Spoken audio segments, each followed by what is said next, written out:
Assalamualaikum warahmatullahi. Bismillahirrahmanirrahim. Alhamdulillahirabbil alamin. Nahmaduhu wa nasta'inuhu wa nastaghfiruh. Wa na'udzu billahi min syururi anfusina wa min sayyiati a'malina. May yahdihillahu fala mudhillalah wa may yudlilhu fala hadiyalah. Asyhadu an la ilaha illallah wa asyhadu anna Muhammadan abduhu wa rasuluh. Allahumma salli ala Muhammad wa ala ali Muhammad kama sallaita ala Ibrahim wa ala ali Ibrahim wa barik ala Muhammad wa ala ali Muhammad kama barakta ala Ibrahim wa ala ali Ibrahim fil alamin innaka Hamidum Majid. Rabbi shrah li sadri wa yassir li amri wahlul 'uqdatam min lisani yafqahu qawli, amma ba'. Alhamdulillah, we praise Allah, we ask for his help, we ask for his forgiveness, we seek refuge with Allah from the wickedness of ourselves and from the badness of our deeds. Whoever been given by Allah guidance, then nobody can misguide him, and whoever been misguided by Allah, then nobody can be guided for him. I bear witness there's no God except Allah, only Him, no associate for Him, and I bear witness that the Prophet sallallahu alaihi wasallam is the messenger, is the servant and messenger of Allah. We come today, Alhamdulillah. Last week we cannot be together because I have other arrangement to our station, so we skip 1 week. So this week, inshallah, we continue with our lesson concerning purification of the soul. So 10 rules. So the last time we met, we took the 5th rule, and it is about when you're doing purification for yourself. It's actually purification is adorning, is actually cleansing or emptying your soul from the badness and adorning the soul with the goodness, because it's actually you cannot without cleansing first or emptying first the soul from any misdeed and continue and just putting the right value inside it. You must clean it before you put it whatever inside it. We give a few examples and how Islam was supposed to be originally actually without any corruption, but when Islam came to certain nation that they actually not accepting Islam fully and doesn't cleanse their thought from the original understanding that they have. So Islam in their sense or their side become corrupted and become Islam with a few adjustment according to their nation. Walillahilhamd, for we know that to make sure that you don't have that, you cleanse first, and after that you adorn or you beautify the soul with it. So today our topic is actually the Al-Qaidah Sadisatu, the 6th rule. The 6th rule, Ighlaqul manafidil lati takhrujul insanu anit tazkiyati wa tub'iduhu anil fadilati wa tuqi'uhu fil radhilati. Actually the 6th rule is actually closing the windows that taking out the human from purification, distancing him from nobleness, and falling him into depravity.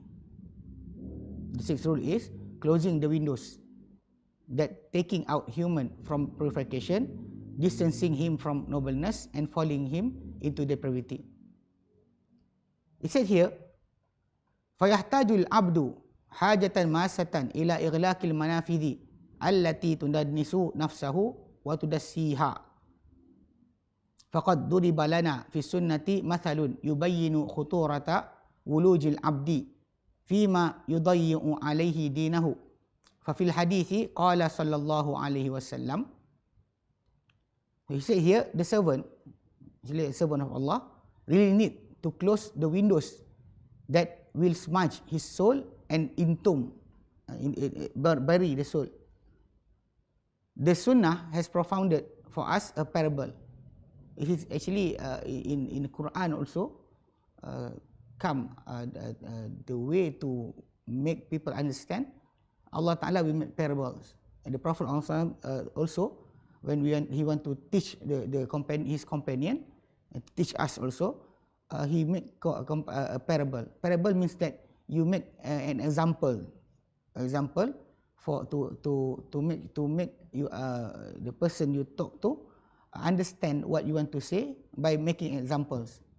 Like you said, this is like this, because when certain some of the thing is actually just in thought, but you can make it an example from what is actually can be grasped in reality. So the Sunnah has profound for us a parable that explain the danger of a servant entering into things that will destroy for him his religion. In the hadith, the Prophet SAW, upon him Allah Ta'ala give good prayers and peace, said, the Prophet said, Daraballahu mathalan siratan mustaqima wa ala jambatay sirat suran fihima abwabun mufattahatun wa ala al-abwabi suturun murkhah wa ala babis sirati da'in yaqulu ya ayuhan nas udkhulus sirata jami'a wa la tata'arraju. Okay, the Prophet SAW said that Allah Ta'ala has made propounded as a parable, a straight path. You want to know about when the Prophet came to us with the revelation from Allah. So Allah Ta'ala give an example by saying that a straight path. Imagine a straight path, and on the two sides of the straight path, the path on the two sides from the left and the right, two walls. There's two walls, a path. By the right and the left, there is two walls, and on the wall, there are doors. In each door, each wall have doors, many doors, and upon the door or on the door is actually a curtain stopping the door from being seen or from being entered. The door is locked, but also there's a curtain upon it, hanging down. And at the top of the path is a caller saying, O humankind, enter the path, all of you, and do not bend away, do not stray away from the path. From the start of the path, there's a caller calling towards people who entering the path. Don't stray away from the path. So just go straight on the path. Don't ever go left or right. Just follow the path. And he said here, Wada'in yad'u min fawqis sirat. And also there is a caller from above the path. On the beginning of the path, there's a caller, and also on the top of the path, there's a caller.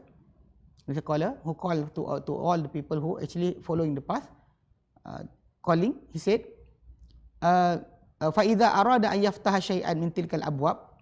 And when a person want to open anything from the door that being locked, the door being closed by the side of the wall, qala, the caller from above the path, wayhak, woe you, la taftahu, don't open it, don't open the door. Fa innaka in taftahu talijhu, because if you open the door, you will surely go through it. And then the Prophet SAW then interpret by telling, he said that the sirat, the path is actually Islam, in Islam. And suran, the two wall by the right and the left of the sirat, is actually the path. There's a wall in the left and the right. That is actually suran hududullah ta'ala, the boundaries of Allah subhanahu wa ta'ala, what is forbidden by Allah, hudud. Wal abwabu mufattahatun, wal abwabu mufattaha maharimullah ta'ala. And the door which actually being closed, and upon it is a curtain, the door is actually what is being forbidden by Allah Subhanahu Wa Taala. And he said that the collar at the beginning of the sirat, he said here, وَذَلِكَ الدَّاعِي عَلَى رَأْسِ السِّرَاتِ كِتَابُ اللَّهِ عَزَّ وَجَلَّ. The collar at the beginning of the path is actually kitabullah, the book of Allah, Al-Quran. Wada'i min fawqi sirat, and the collar on top or above the path is actually called here wa'izul rahi fi qalbi kulli muslimin. Allah Ta'ala monitors in every believer's heart. Means that the conscious, that sometimes when you do bad thing, came a voice inside you, said this is not right, this is not right, I'm not supposed to do this. That is actually called as the wa'iz min Allah, or the monitoring, or the guidance or from Allah Subhanahu Wa Taala directly. So basically, the Prophet said about we in Islam, we in this world right now, there's a path that Allah Ta'ala have given us, a straight path, a straight path. But side of the path actually, they are things forbidden by Allah. So the entrance to the forbidden of Allah is actually there's doors, the doors on the wall, and above the door is actually a curtain that Allah Ta'ala close it. Actually it being closed. The door is closed, and upon it is a curtain. There are curtains. Means that it's not open up to anybody except the person want to do it and go towards the what being forbidden by Allah. Then he open it. So it said here that means that because our title today, our topic today is actually to close any windows that make the human get out of the purification, to make him further away from the nobleness, and to make him fall into depravity. So that's why our topic today is actually to make sure that we stop anything that can make us go into what Allah Ta'ala forbid, because it's actually contradict to have if you want to make your soul being purified, but at the same time you are doing things that Allah Ta'ala forbid. It's actually like the fifth rule when we said purification means that you have to cleanse or empty your soul, yourself from any things that Allah Ta'ala forbid, and after that beautifying. You don't ever take the value first. You must take out or left out anything that's not being permissible by Allah Subhanahu Wa Taala, not halal, from the saying, from the movement or the seeing. Everything essentially you must close first. Then only you can make your soul beautified by the good values. Okay. So he say here, Qala Al-Hafiz Ibn Rajab Al-Hambali. Al-Hafiz Ibn Rajab Al-Hambali. Al-Hafiz actually title being given to those who actually memorize more than 10,000 or 100,000 hadith. Actually in Malaysia, in our community, we give title Al-Hafiz to those who memorize the Quran. But in reality, that is actually not the title. The title of Al-Hafiz, like being said as Al-Hafiz Ibn Kathir, Al-Hafiz Al-Mundiri, Al-Hafiz Ibn Hajar Asqalani, every one of them being using the title Hafiz or being given the title Hafiz because they memorize thousands, 10 of thousands and 100 of thousands hadith. That's why we call them Hafiz. Okay. So Ibn Rajab Al-Hambali, he said, explaining that hadith, he said, وَمَنْ كَانَ فِي الدُّنْيَا قَدْ خَرَجَ عَنْ اسْتِقَامَةِ عَلَى الصِّرَاطِ فَفَتَحَ أَبْوَابَ الْمَحَارِمِ الَّتِي فِي سُطُورِ الصِّرَاطِ يُمْنَةً وَيُسْرَةً وَدَخَلَ إِلَيْهَا سَوَاءٌ كَانَتِ الْمَحَارِمُ مِنَ الشَّهَوَاتِ أَوْ مِنَ الشُّبُهَاتِ أَخَذَتْهُ الْكَلَالِيبُ الَّتِي عَلَى ذَلِكَ الصِّرَاطِ يُمْنَةً وَيُسْرَةً وَبِحَسْبِ مَا فَتَحَ فِي الدُّنْيَا min abwabil maharimi wa dakhala ilaiha. He said that whoever in this world, in this dunya, has went out from the straightness of the path, because the path is straight, but anybody go astray, bend to the right of left, then open the door of the unlawful that were on the curtain of the path, because actually behind the curtain, when Allah Ta'ala give us a guide, this is haram, this is halal, and even Allah Ta'ala put there, they are what you say, punishment for everything that be done, like the caning, or the cut, or to cut off the hand of the thief. That is actually the rules is really like a curtain to stop anybody from opening the door, right or left, because that were on the curtain of the path, right or left, he will enter into it. Actually, when he opened the curtain, that's why the monitor from Allah will always say that don't open the curtain, don't open the door. If you open it, you will surely go through it. That's why don't ever attempt or saying that I will not do this, I just want to test my iman. Sometimes some people say that the thing is actually clearly is unlawful, or actually a sin from the sense of Allah Subhanahu Wa Taala. But actually we can control ourselves. We can control ourselves. Like some people say that in Malaysia, that I looked at before, that in the 80s or in the 70s, if a person who is actually not mahram, man or woman, they will not stay together in the house.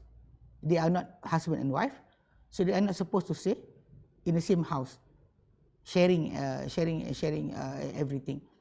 But when our TV station in Malaysia bring forth TV series, Three's Company. So it is start when a person, a man, stay in a house with a man, with two women in a house, sharing everything, laughing, and sleeping together and everything. They say that they are sleeping there, but they will not do the sin. So actually, that the thing that when Allah Ta'ala forbids something, the entrance or the starting of that thing is actually forbid with Allah Subhanahu Wa Taala. Because whenever you start to lift out the curtain, open a little of the door, you will surely enter it. That's why Allah Ta'ala forbid us from doing that. So whether then I said whether the unlawful are from the desire or from the doubts, because the things that make us astray from the path of Allah Subhanahu Wa Taala, whether it's actually from the desires, like wanting to be more rich, more powerful. Actually, it's actually from desires in yourself, wanting everything in this world, and you start to lie, you start to cheat and everything. So that's essentially what you say as the desires, the trial of desires in this world. And the other one is actually doubts. Doubts actually come when you have in yourself any unclear understanding about Allah, or about his creation, about the angels, about his command. Then in yourself there's a doubt about that, and you don't try to make it go away by learning. Example, learning, because in the learning of example Tawheed, or the oneness of Allah, you actually are not being asked to learn all the dalil, all the text. But because if you follow a good person, like the companion of the Prophet ﷺ, when they teach the tabi'in, who met them and learn, those tabi'in, learning from them and copying them is actually enough enough for them to be on the right path, because they are the student of the Prophet. So those who come after them, the student of them, is actually enough. Even if they don't know all the details about the saying of the Prophet, that's good. But the problem is whenever a person have any doubt inside his heart about the destiny that Allah Ta'ala have written everything before anything be created. So some people have their doubts about this, but they doesn't cure it. This is what we said in Surah Al-Baqarah. Allah Ta'ala said, "Wa minan nasi man wa minan nasi man yaqulu amanna billah wa bil yaumil akhir wa ma hum bimu'minin." From among the people, there are group of person that say we believe in Allah and we believe in the last day. We believe in Allah, we believe in the last day. And Allah Ta'ala answered, wa ma hum mu'minin, but actually they doesn't believe. Allah Ta'ala said after that, fi qulubihim marad, inside their heart they are marad, they actually have sickness.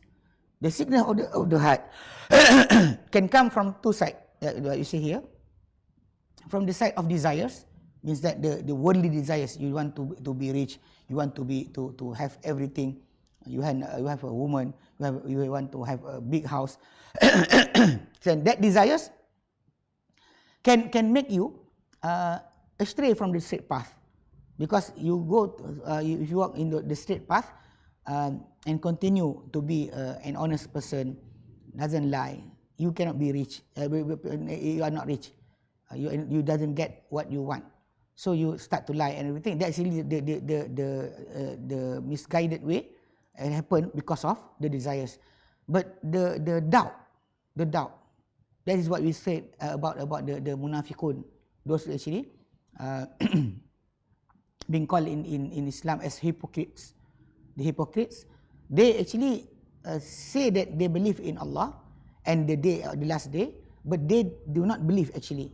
And they doesn't ever try to learn and try to seek for the belief itself. So when I said we yes, we follow the Sahaba, we follow the good people, is actually enough for us. You don't have to learn every dalil. But if any doubt came to us, any doubt came to us, we must quickly find the answer and make it go away, because that is the start of the sickness in the heart. So actually that's what we said here by Ibn Rajab Al-Hambali, because the unlawful, there are two sides of the unlawful, either desires or doubts. Then he said when he opened the door, he will be taken by the claw which are on the right or the left of the path, because there is claw. When he opened, the claw will hook him away from the straight path, in Islam, and into the unlawful that Allah Ta'ala forbid, depending on which door of the unlawful that he opened, which door, because what he said, some of the door is actually concerning the desires, some of the door is actually concerning the doubts of in this world he will enter into. Okay, he will enter the door. Okay, he said here, وَمِنْهُ, and from this understanding, qauluhu Allah Ta'ala, the saying of Allah Subhanahu Wa Ta'ala in Surah An-Nur, verse number 30. Allah Ta'ala said, قُلْ لِلْمُؤْمِنِينَ يَغُضُّوا مِنْ أَبْصَارِهِمْ وَيَحْفَظُوا فُرُوجَهُمْ. Say, O Muhammad, tell Muhammad, to the believers, to those who are the believers, يَغُضُّوا مِنْ أَبْصَارِهِمْ, lower their gaze. They must shorten or lower their gaze, the eyesight. Don't overlook to everything. Means that yes, actually we have to look. We have to look our way, our road in this world. But overlooking means that things that we should not look at, things that is haram in the sense of Allah. It's actually you don't ever start by let your eyesight wandering around without any conscious, without any restriction, because seeing is actually you cannot stop your seeing, but looking at things out of it is actually haram. cannot be done. وَيَحْفَظُوا فُرُوجَهُمْ, and they have to protect their private part, means that their desire of sexual desire, they have to prevent it from, except to those who actually permissible for him, halal for him. ذَلِكَ, that is azka lahum, purer for them.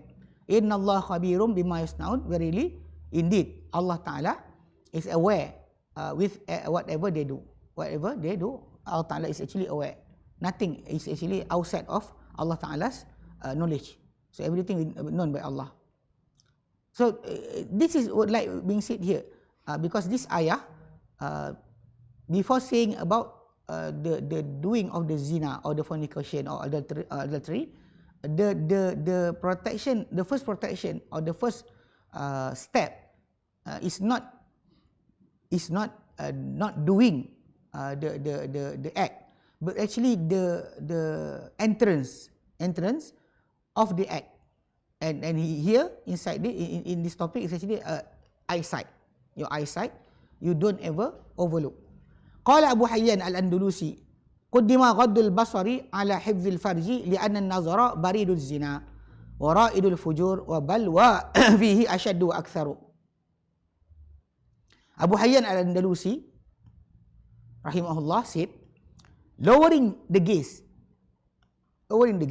was preceded before protecting the private part, because when he said wa yahfadhu furujahum, protect their private part, means that don't do the adultery or the fornication or zina, don't do it. But before the command about don't do the forbidden thing, it's actually lower your gaze.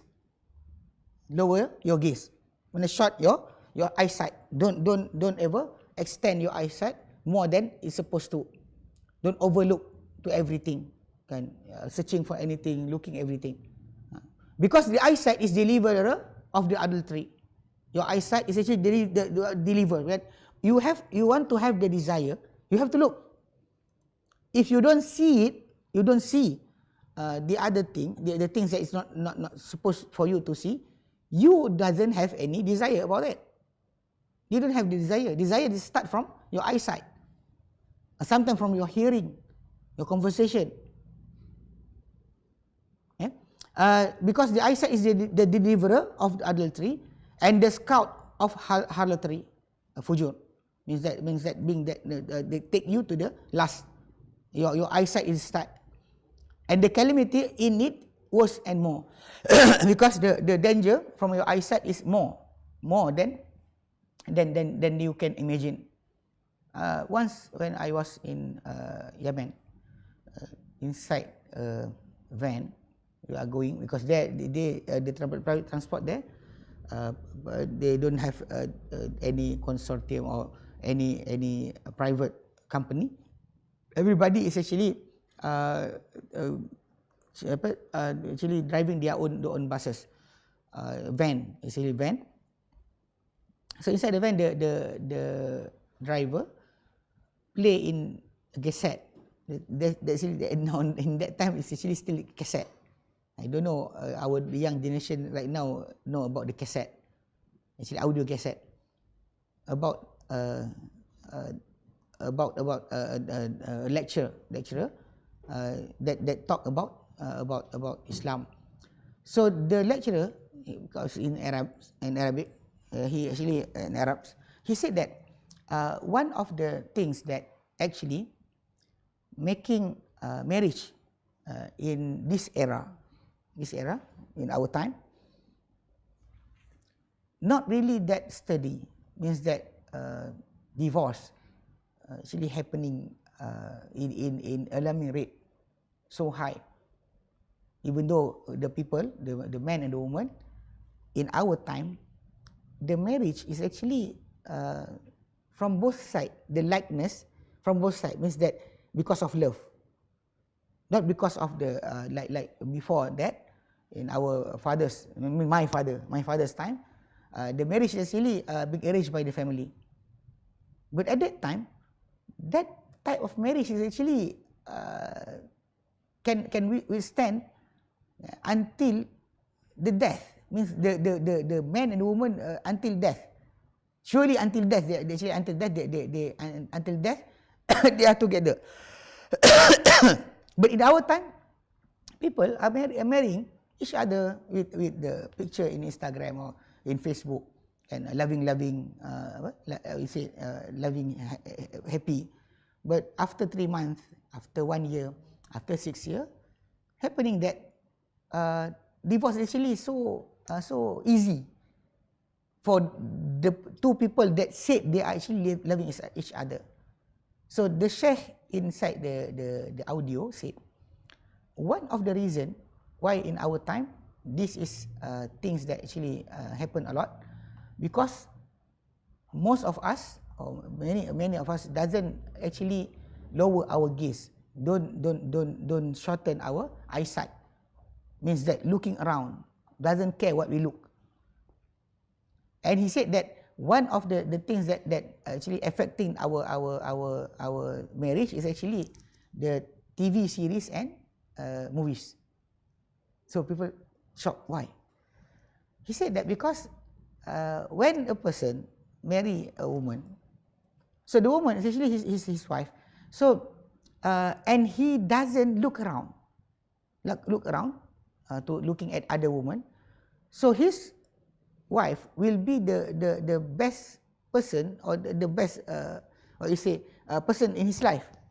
Same that for the woman, when the woman only look at her husband, so doesn't look at other men in the movies or in the TV series, so they will not compare their spouse with whatever they see inside the television. When they start to look around inside the television, in the movies, then look at the wife or the husband. Yes, at first we are young. The man and the woman is young, and in our youth life, actually we have all the good look. Then after we reach certain age, our bone are weak, become weak, and our skin become wrinkled, not really like when we are in our youth age. So when the person start to look at the artist inside the television, and this one inside the movies, the woman do like that, the man like that, and they start to compare whatever they see inside the movies, and sometimes the things actually not really the value of their community, their people, because the value of their people, like you say, a romantic person in Arabs is actually before a woman will feel loved by her husband, not by flower, but if the husband came back with a goat or a lamb of sheep, he go to hunt and came back, take this, I get for you a deer. So the woman will feel that the husband really love her because of the food. But when Romeo and Juliet stories being circled around in very many language, they said that flower enough. Just a flower enough. That's the romantic. So the sense of romanticness, or actually romance in life for Arabs before, and for whatever nation other than them, is actually not the same. But why, when you are looking inside the television or inside the movies, your heart, your desire will start to quiver. I want the husband like this. I want the wife like that. Starting the husband will start to compare the artist like this, even though it's outside the movie, outside the TV series, and the TV series always being said before the starting, this story is actually fictional, not really happen. If anything, actually any similarities with whatever outside of the story is actually coincidence.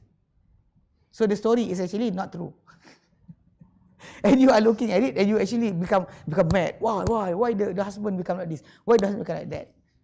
It actually, a few years ago, 6 years ago, if I'm not mistaken, the authority of Islamic religion in Selangor, they made a statistic. What things that made become the reason of divorce in Selangor?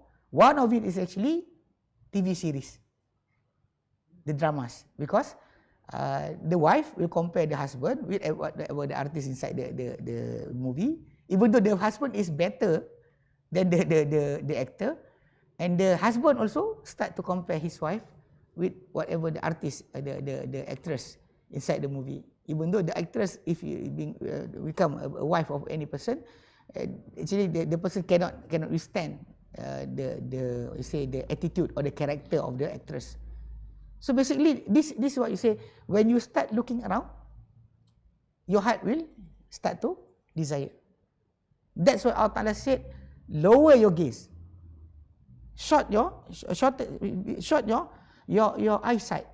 Don't look around too much, because when you look around too much, you start to compare. When you start to compare, you have the desire, and you start to see that whatever the blessing that Allah gave you in your marriage, that is halal, is not really good enough for you. You still want more, because your eyesight is not actually being protected. Sheikh As-Sa'di yaqulu, Sheikh As-Sa'di rahimahullah, fa inna man hafidha farjahu wa basarahu tahura min al-khabathi alladhi yatadannasu bihi ahlul fawahish wa zakat a'maluhu bisababi tarkil maharimi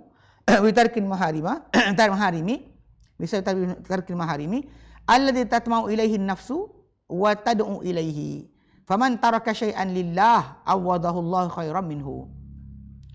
Syekh Sa'di said, indeed, whoever protected his private part and his eyesight, private part means don't ever your sexual desire, don't ever you give it to other than that is halal, and his eyesight, the looking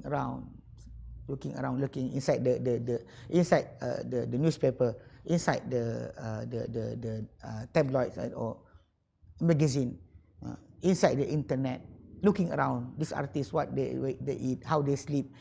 Actually, this is what actually whoever doesn't protect his eyesight, actually the desire came to him.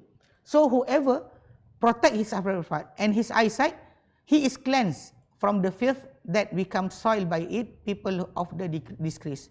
The people that is actually been disgraced by those who protect his eyesight, protect his sexual desire, not to the haram. He's actually been cleansed by whatever can soil other people that of disgrace, and his deed is purified. Any deeds that he do will be purified. He will not ever have the worldly desire, because he know that Allah Ta'ala is his goal, not the things about the to make people say that my voice is good, recite the Quran, but to make sure that any woman hearing his voice will fall in love with him, or the clothing, or anything he do, because once you have that desire to impress other people, especially women, so your deeds you do is actually still concerning about what women will like. You don't ever think about what Allah like, what Allah want you to do. You want to impress human, especially women. That's the problem will start. Your deeds not really will be for Allah. So if you can protect your eyesight, you don't have that desire, then your deed is purified, because he sees the unlawful that the soul is eager to eat and calling for it. The unlawful, the al-muharram, anything that is unlawful, he sees, he take away. His soul doesn't stay at that place. Because the soul is really eager to the unlawful and calling for it, like being said in Surah Yusuf, inna nafsa la ammaratun bisu. The wife of the minister who actually one Yusuf alayhi salam, wanted the Prophet Yusuf, but Yusuf alayhi salam do not want, don't have desire for her, and doesn't want to do badness with her.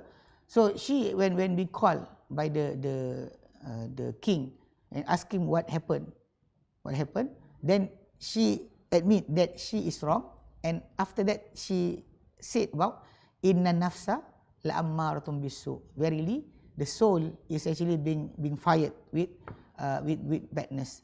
We like to, like we say, we like to things to be all easy for us, without any struggle. When you take, if you can take anything from others without any problem, you want to have that. If you can sleep at any moment, you want to have that. That the soul desire. The soul desire. That's why when Allah Ta'ala send us the guidance from Allah Ta'ala is to not to make sure that your soul doesn't have desire. No. You must control your desire according to what Allah Ta'ala want. You have still have desire. That's why the Prophet SAW and all the prophets, all the mentions of Allah have wife. They marry. They have children. Except for Isa alayhi salam, Jesus, peace be upon him. Then he actually, Allah Ta'ala have taken lift him up before he got the chance to marry a woman. But to not marry a woman, to not have a marriage life, is not from the sunnah of the Prophet sallallahu alaihi wasallam. Because all the Prophet, Allah Ta'ala said in the Quran in Surah Al-Ra'd, verse number 38, Allah Ta'ala said in that ayah, وَلَقَدْ أَرْسَلْنَا رُسُلًا مِنْ قَبْلِكَ. Verily we have sent, O Muhammad, messengers before you. You are not the first one. وَجَعَلْنَا لَهُمْ أَزْوَاجًا وَذُرِّيَّةً. And we have made for the messengers azwaj, spouses, وَذُرِّيَّةً, and also offspring. They have spouses, they have offspring. That's the thing about all the messengers of Allah. So when we see here, actually when the person stop himself from the unlawful,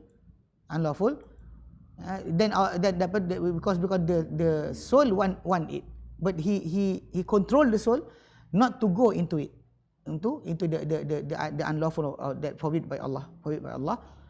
For he said here, for whoever walk out on something for Allah, you left out something because of Allah, you don't do it because of Allah, Allah will replace him what is better than it, what is better than what he left out.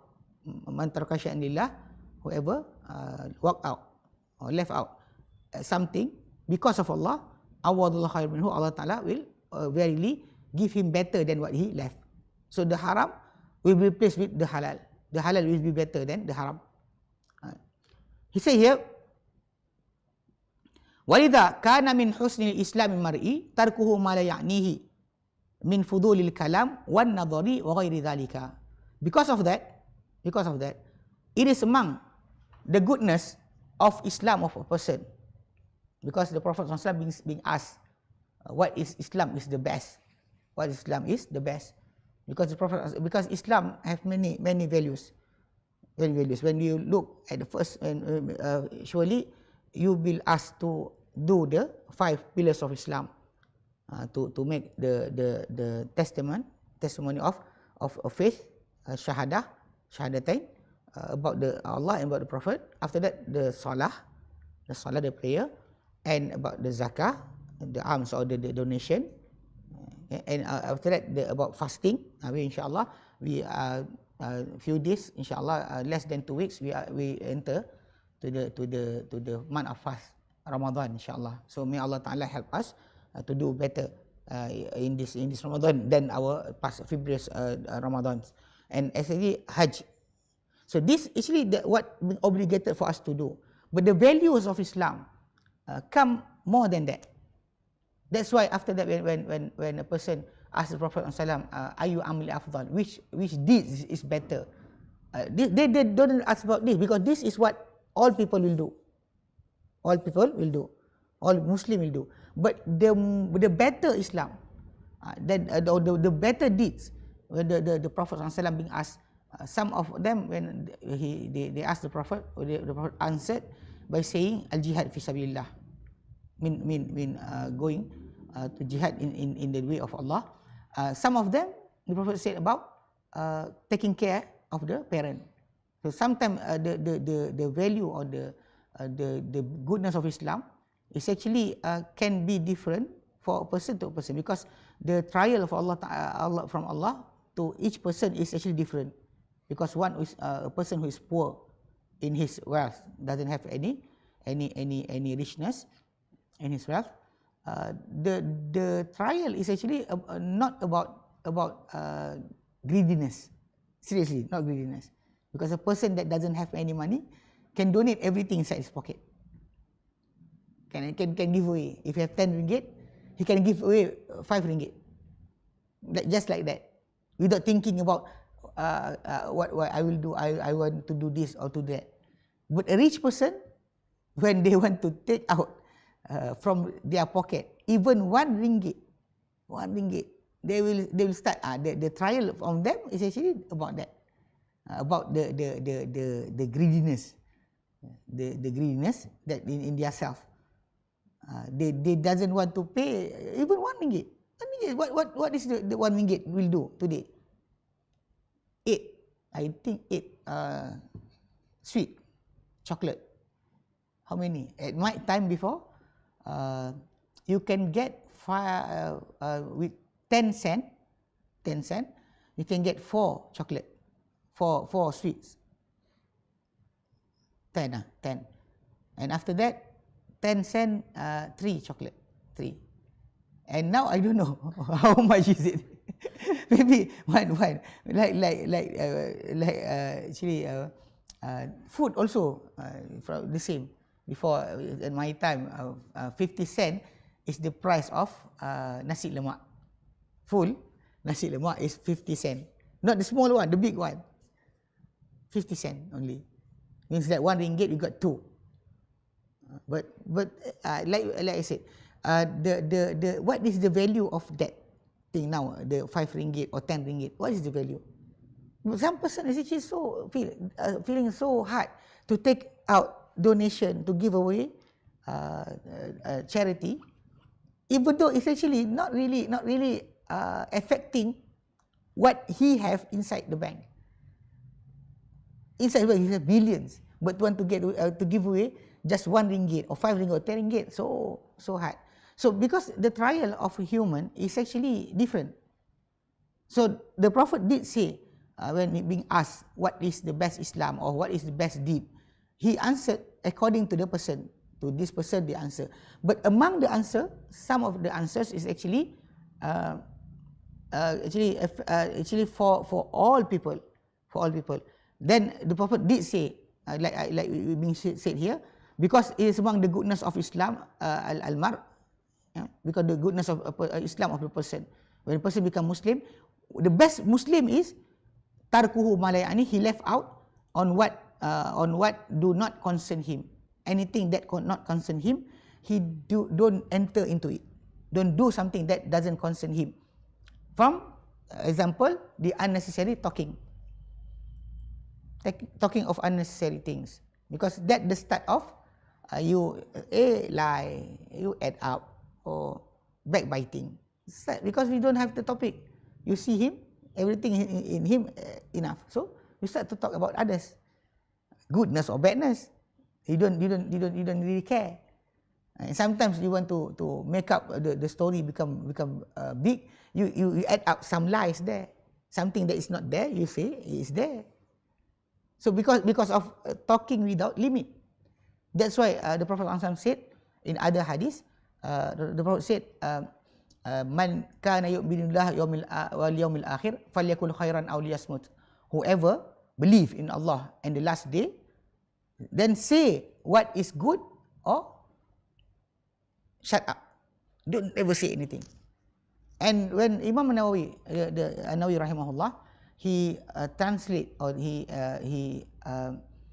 explain about what is good.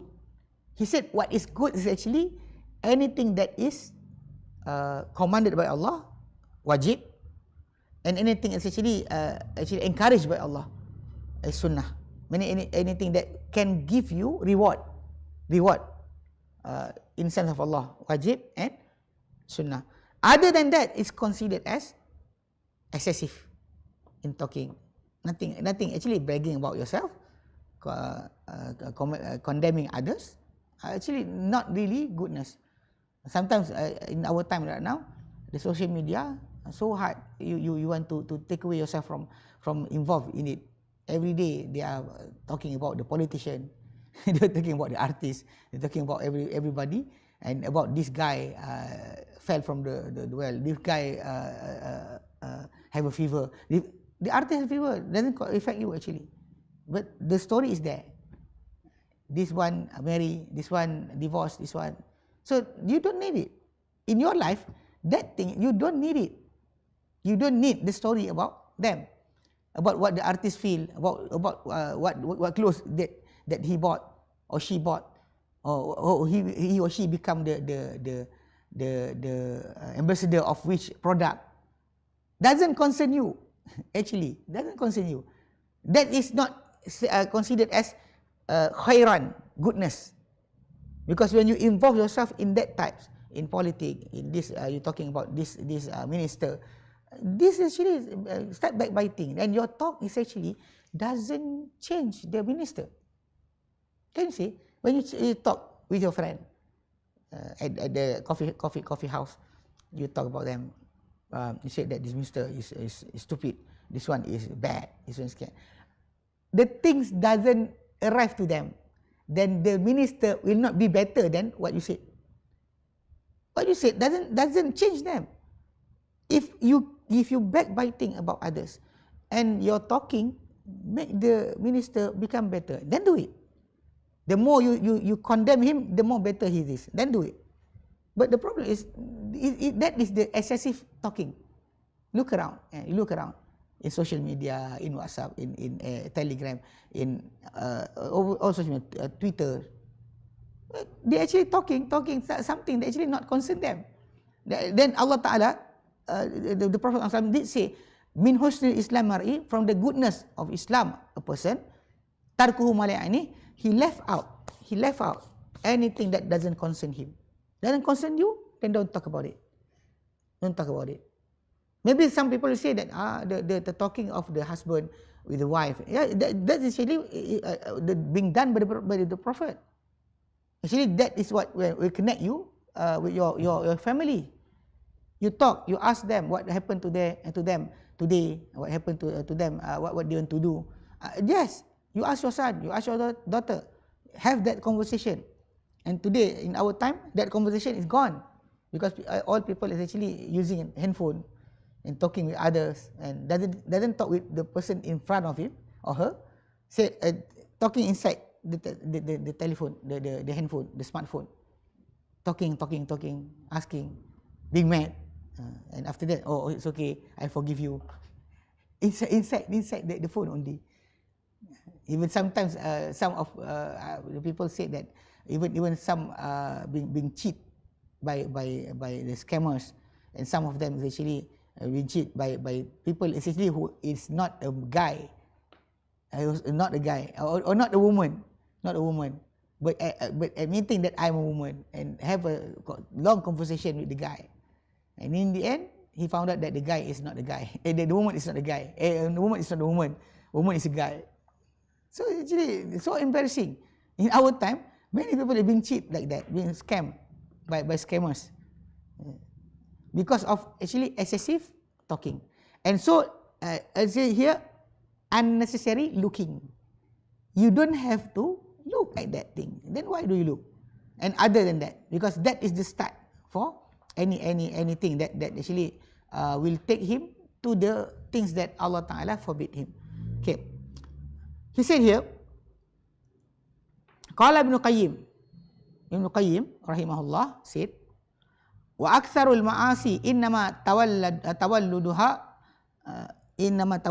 min fudulil kalami wan nazari wa huma awsa'u madakhil syaitan fa inna jarihatiha la yumallani wa la yus'aman.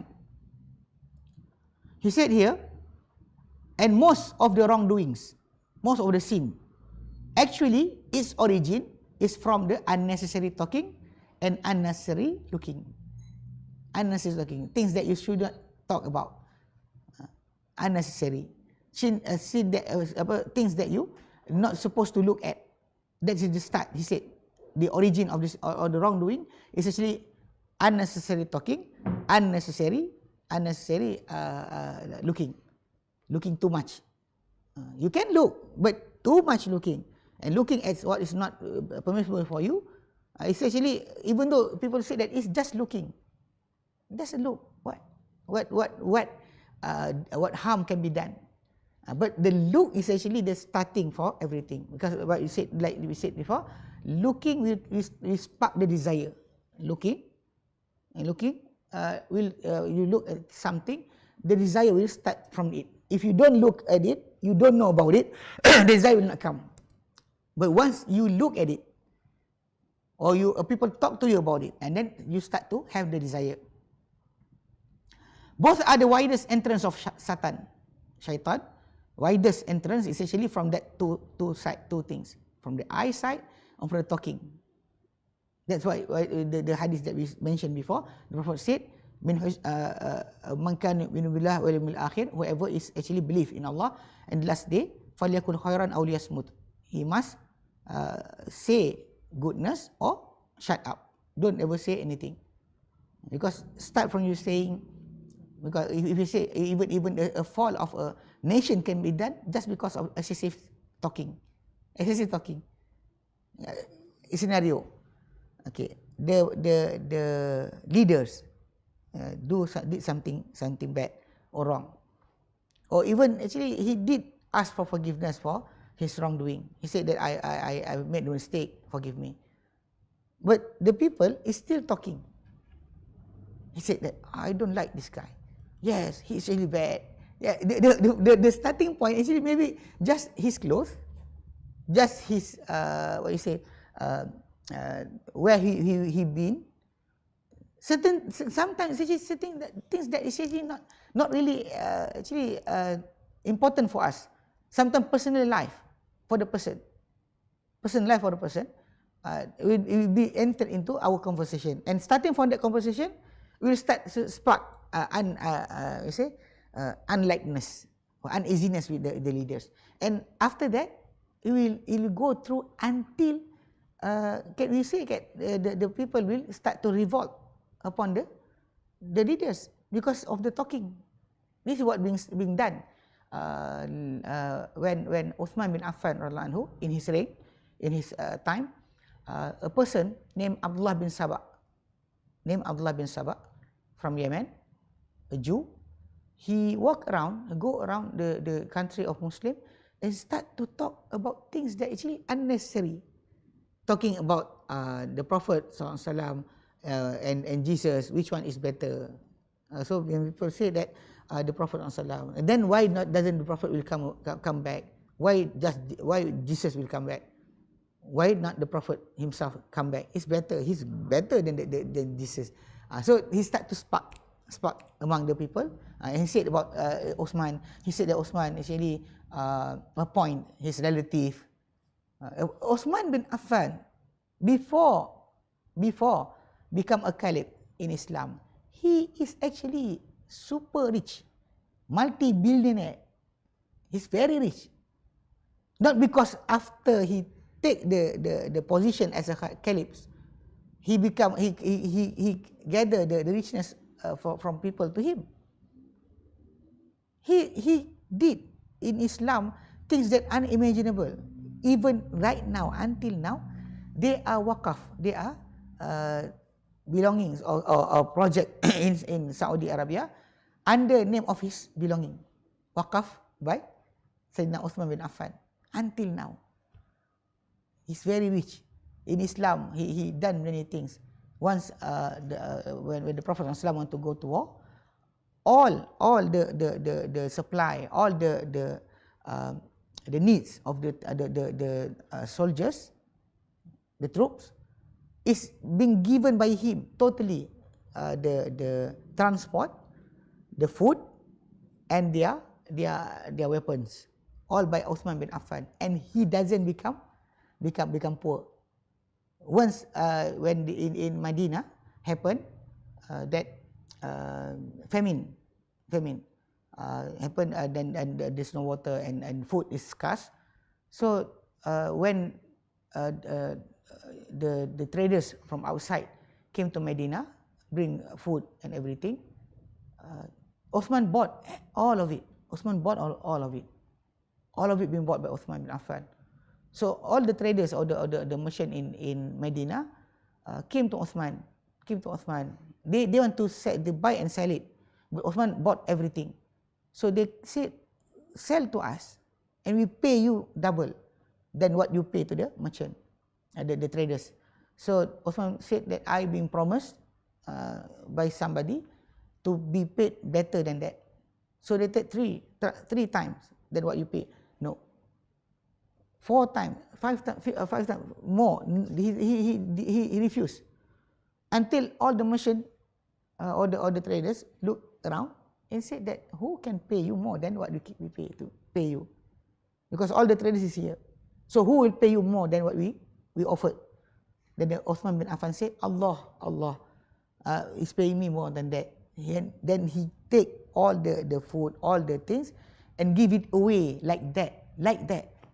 And he doesn't become poor. So sometimes this part is not what you say.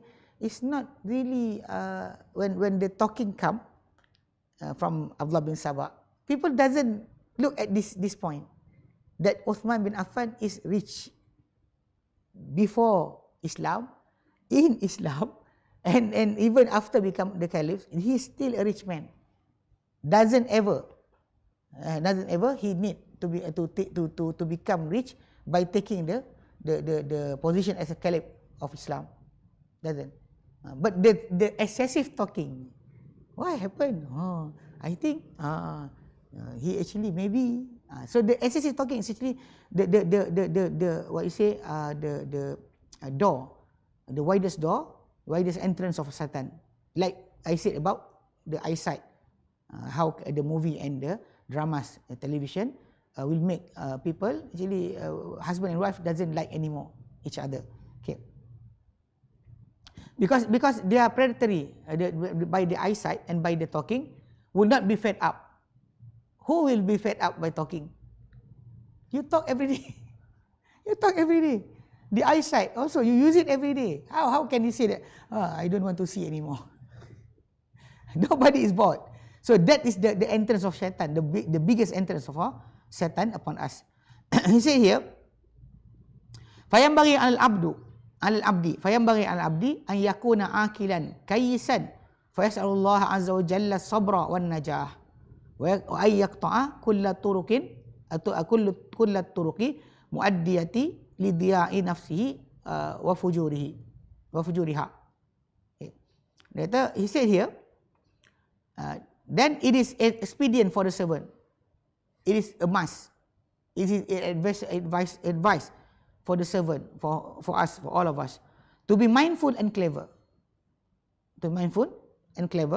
So he asked Allah Azza wa Jalla patience and salvation. As-sabr, patient, to be patient. Have a patience when you in front of that desire. You have the patience to not do it. Because patience in Islam, there's 3 types of patience actually. Patience in doing the command of Allah. You struggle yourself to make to do what Allah Ta'ala tell you to do.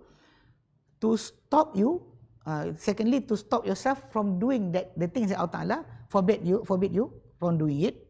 And the third one is actually the sabr, or the patience upon whatever befell upon you from the trial of Allah. Allah Ta'ala make you happen today, rainfall, today the wind came very, very, very, very strong. Anything happen, the heat from the sun, or you lost you lost your belonging, you lost your family. So everything instantly you have to be patient. So patient in here in this topic, the patient that we want to say is the second one. Patient from doing whatever being forbidden by Allah.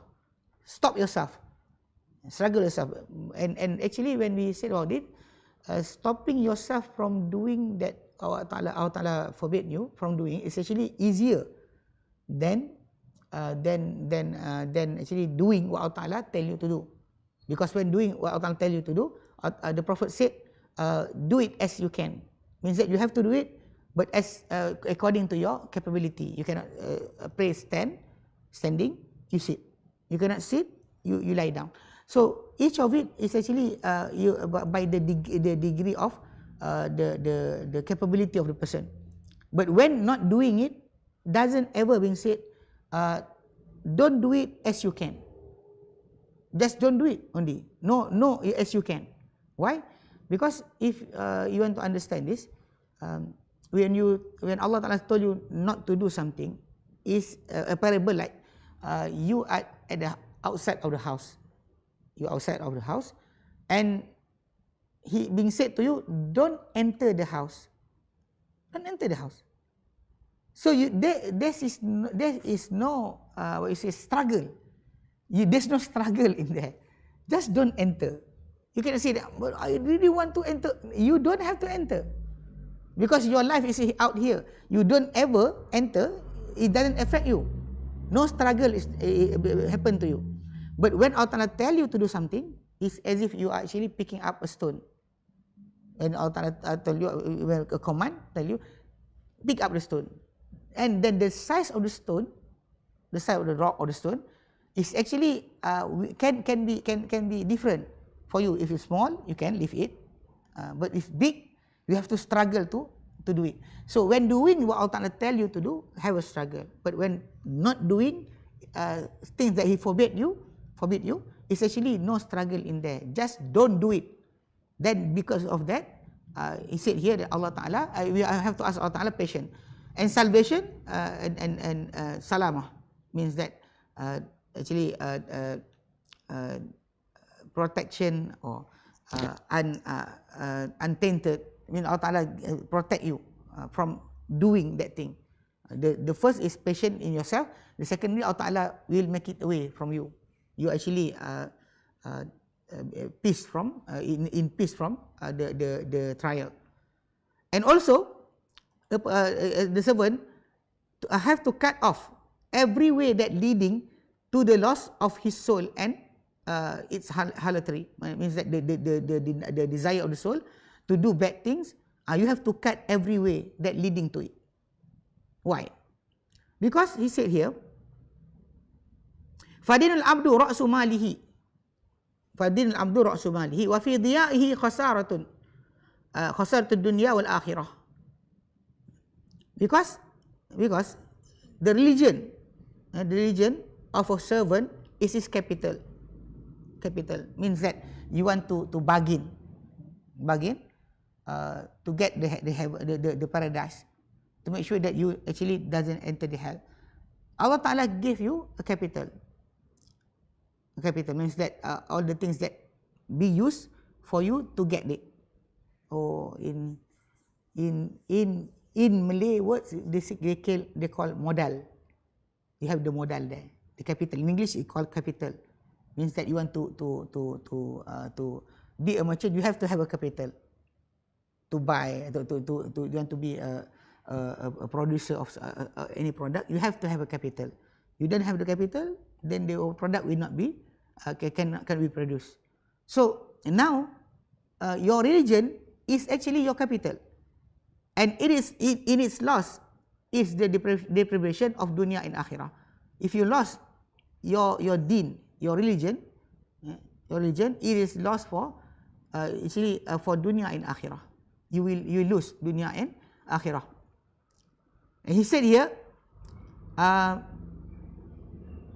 لا سيما في زماننا الزمن الذي وقعت فيه الفتن على الناس كوقع المطر وانفتحت فيه أبواب الشبهات والشهوات مع هذه الأجهزة الحديثة ومواقع المشبوهة والبرامج المنحرفة حتى ساقت كثيرا من الناس إلى الغواية وصرفتهم عن الهداية. Especially, he said, in our time, in our era, in which trials befell upon humankind, like falling of the rain. Instead, so many, one after another.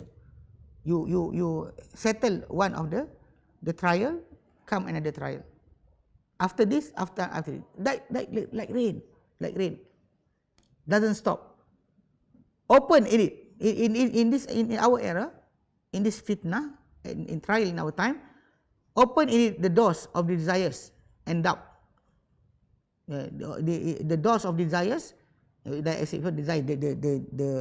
desire from your soul, and the doubts in your mind, actually being open with the modern gadget, handphone, internet. So actually open so much. Yeah? Actually also along with the suspicious sites, internet sites that actually promoting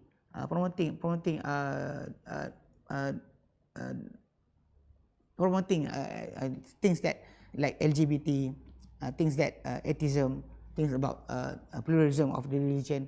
So all of it is being giveaway inside the internet. You can and people in our time right now, always when they want to know about something, they will always Google it. And actually in Google search engine, they can put the best answer first, or the best answer last, or the true answer first or the last. So normally the rating can be manipulated. They can make that when you search about Islam, but the answer come from the Christian. Actually, once before there's a site still, the site is still there, answering Islam. I really do not agree when certain people say that here is the site is actually not good for Islam. Then they put it there, the names of the site. They don't have to promote the things. But sometimes in our time, people are promoting the badness more than the goodness.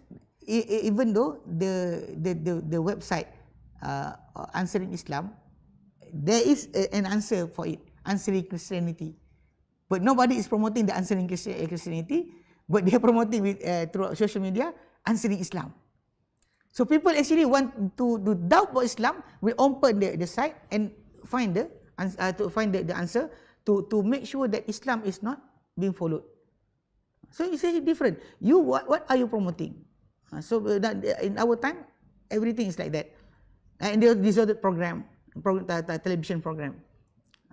When I think until now, I don't understand. When you said American Got Talent, British Got Talent, American Idol, why is it about singing? A talent can be a good teacher teaching people. Why it should be singing? Why? Because American Got Talent, and the one American Idol, or even in Malaysia, they follow the trend. Academy Fantasia, the singer stay inside the house for a few months and performing week by week, and people actually voting for those who they like, and promoting what? Because the singer can sing and doesn't affect our life, because our life, our work doesn't consider the singer, the artist. Why is it American Idol just the singer? American Got Talent singer. Why singing? Because fixing television, fixing a laptop, or doing actually things that like fixing the aircon, it's all a talent. Wood talent, metal talent. Talent is wide. You don't say a talent about music. Why? But that is what we call that distorted programs. Even in Malaysia, some of the things that we said as the programs to search for a good preacher of Islam, but inside it there's singing, there's the man and woman from among the student firing water gun which one another. This is actually a distorted program.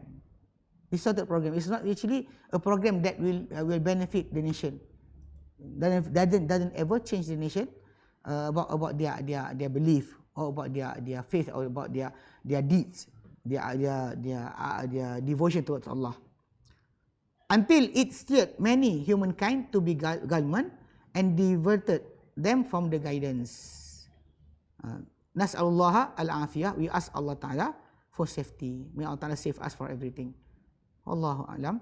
So Alhamdulillah, we already read our text. InsyaAllah, now we look at the question. But I've been told that before we start the class, the question is there.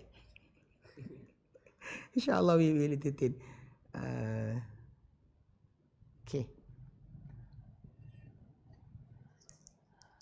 The fifth rule, yeah, no, actually the fifth rule is there. Assalamualaikum warahmatullah.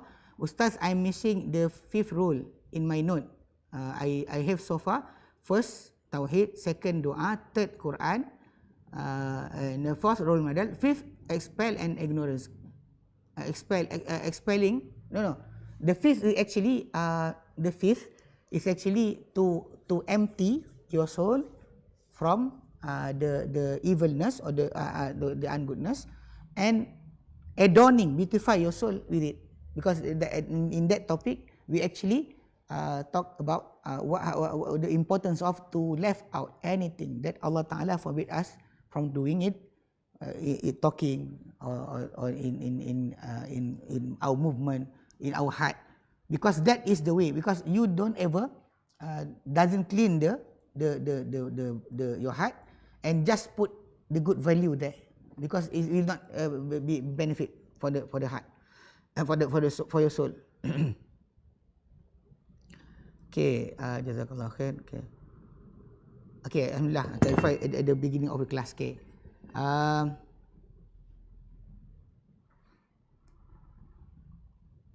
Okay, alhamdulillah, no question after that, because actually the question is really about the last class. Because last week we don't have any class, so the question is actually for the past 2 weeks. But our lecture is actually still there, insyaAllah. Okay, alhamdulillah, no other question. Wallahil hamd. InsyaAllah, we will continue our topic next week. And even in Ramadan, the day classes will continue, insyaAllah. Only the night classes will be affected, because in night time we don't want to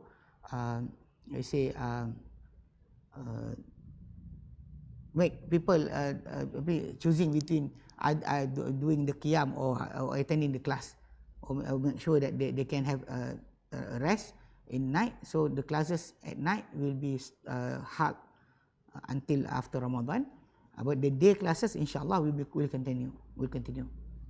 Baik, wallahu a'lam. Wa sallallahu ala sayyidina Muhammad wa sallam. Alhamdulillahi rabbil alamin. Subhanallahi wa bihamdihi, asyhadu an la ilaha illa anta, astaghfiruka wa atubu ilaik. Assalamualaikum warahmatullahi